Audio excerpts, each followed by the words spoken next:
नमस्कार।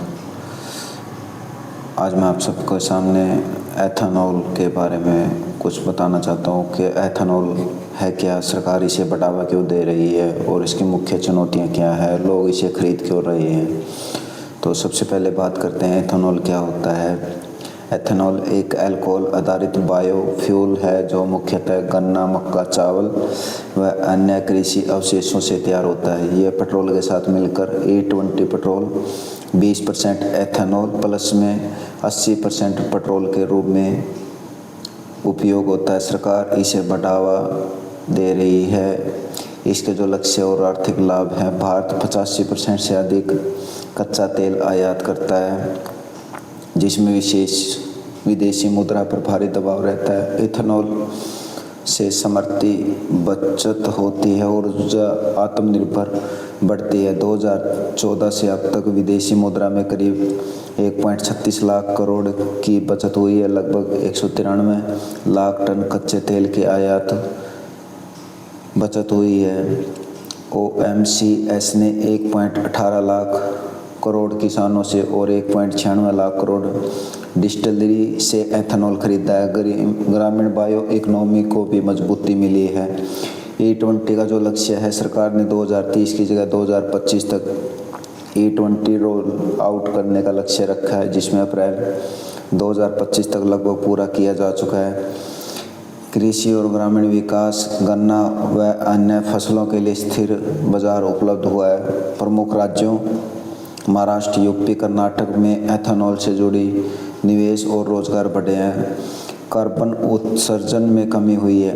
NITI आयोग का अध्ययन इस प्रकार है। गन्ने आधारित एथेनॉल 65% कम ग्रीन हाउस गैस उत्सर्जन बनाम पेट्रोल। मक्का आधारित एथेनॉल 50% कम।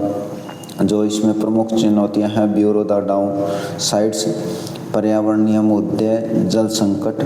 गन्ना अत्यधिक जल संग्रहक फसल है। 2500 से 3000 लीटर पानी प्रति लीटर एथेनॉल। इससे महाराष्ट्र, यूपी जैसे क्षेत्रों में भूजल का अत्यधिक दोहन हो रहा है और इस खाद्य सुरक्षा खतरा। चावल और मक्का जैसे खाद्य अनाज एथेनॉल निर्माण में डाइवर्टेड हो रहे हैं, जिससे खाद्य सुरक्षा और सूखा समर्थन भंडारण पर दबाव बढ़ रहा है। एथेनॉल प्लांट से निकलने वाले विनाश नामक अपशिष्ट प्रदूषित जलफास वाटर बॉडीज बोलते हैं, जो को नुकसान पहुंचा जा सकता है। गन्ने की खेती के कारण जंगलों की कटाई, भूमि अपरदन, सॉइल इरोसिशन और मिट्टी की उर्वरता कम होने जैसी समस्याएं हो रही हैं। अध्ययन कहते हैं कि मक्का एथेनॉल उत्पादन वास्तव में पेट्रोल से भी अधिक ग्रीन हाउस गैस उत्सर्जन कर सकता है, भूमि संरक्षण करता है और खाद्य कीमत को बढ़ाता है। आप पर्यावरण संरक्षण, परिवहन और ब्लेंडिंग इंफ्रास्ट्रक्चर नहीं है। पाइपलाइंस का अभाव, मुख्य रूप से ट्रकों और रेलवों पर निर्भरता है। फसलों के उतार चढ़ाव, मौसम और कीट आदि कारणों में स्थिर आपूर्ति सुनिश्चित नहीं। सीमित डिस्टिलरी क्षमता कुछ राज्यों में आपूर्ति बाधित करती है। मुख्य निर्धारण में सरकारी तय कीमतें हैं जो कच्चे माल की बड़ी कीमत से मेल नहीं खाती। DDGS जैसे बायो प्रोडक्ट्स की कीमत गिरने से डिस्टिलरियों की लाभप्रदता का असर, दीर्घकालिक नीति की स्पष्टता की कमी, निवेशकों में अनिश्चितता। कृषि अवशेषों से एथेनॉल बनाने के लिए तकनीक है, लेकिन पूंजीगत लागत अधिक है। अपनाने में देरी। E20 संगतता और माइलेज। नई गाड़ियों की E20 के लिए डिज़ाइन की गई है। पुरानी गाड़ियां ईंधन दक्षता, माइलेज में 6 से 7% तक गिरावट दिखा सकती है। कई सर्वे बताते हैं कि 66% वाहन मालिक माइलेज कम होने और मेंटेनेंस बढ़ने की शिकायत करते हैं। कुछ उपभोक्ता मानते हैं कि E20 उपयोग करने से इंश्योरेंस क्लेम रिजेक्ट हो जाते हैं।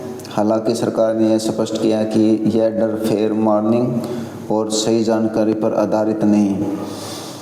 जिसमें क्षेत्र प्रमुख आंकड़े इस प्रकार हैं। फॉरेंसिक बचत 1.36 लाख करोड़ से अधिक, पेट्रोल बचत करीब 193 लाख टन, किसानों को भुगतान 1.18 प्लस 1.96 लाख करोड़, जीएचसी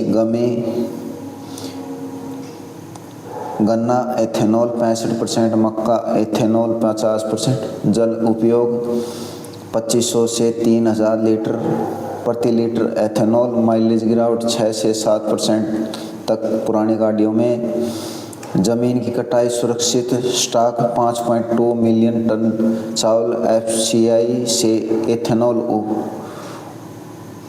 हेतु उपयोग, ईंधन विविधता, तेल पर निर्भरता कम हो रही है, घरेलू संसाधनों से ऊर्जा मिल रही है, आर्थिक और ग्रामीण लाभ, किसानों को आदेश मिला है कि ग्रामीण सबसिस्टम बढ़ा है, कम कार्बन उत्सर्जन, बेहतर वायु गुणवत्ता और विशेषकर शहरी क्षेत्रों में इसका पर्यावरणीय लाभ मिला है, आयात पर निर्भरता कम होकर ऊर्जा सुरक्षित मजबूत हो रही है, जिससे राष्ट्रीय सुरक्षा भी बढ़ी है।